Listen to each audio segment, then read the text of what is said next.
Dale. Today I want to talk about relationship rules and why I don't have any, and boundaries and why I think they're really important. Both monogamous and non-monogamous relationships can have rules. These rules are either implied or explicitly agreed upon. For example, it is common for a monogamous relationship to have the assumed rule of sexual exclusivity. That might even extend to no flirting or no close friends of the opposite sex. For some people, those rules might seem obvious, while others might be surprised to find themselves expected to follow them. In most polyamorous relationships, couples will sit down and discuss rules, even create a relationship agreement where rules are written down. These can be as simple as communicate and have safe sex, or as complex as how and when a person can start dating, how often and what kind of time they can spend with another person, if they can have sleepovers, and so on. For me, rules bring all kinds of complications and limit autonomy.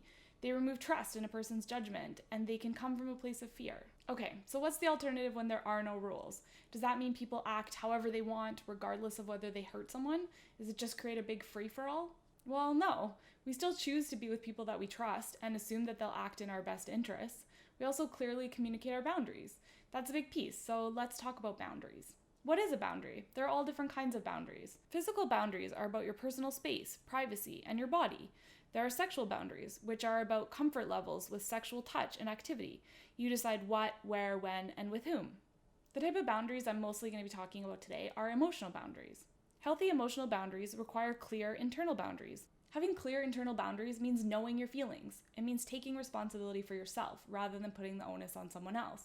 Rules are very different than boundaries. Rules tell someone what to do, and they restrict their behavior. They also often don't address the root need of why that rule needs to be in place. Here are some examples of rules and boundaries. Rule: you must always use condoms with everyone you have sex with, so I don't have to and I feel safe. The rule here tells the other person how they must act. Boundary: I will not have unbarriered sex with someone who is having unbarriered sex with other people. The boundary here is owning your own choices. It's about your level of comfort with your sexual health. Rule: I have to meet and approve of all my metamors.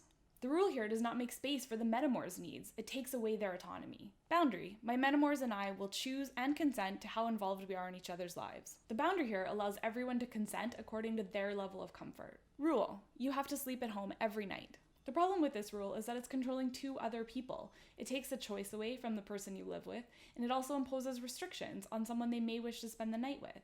Rules are about trying to limit the actions of other people.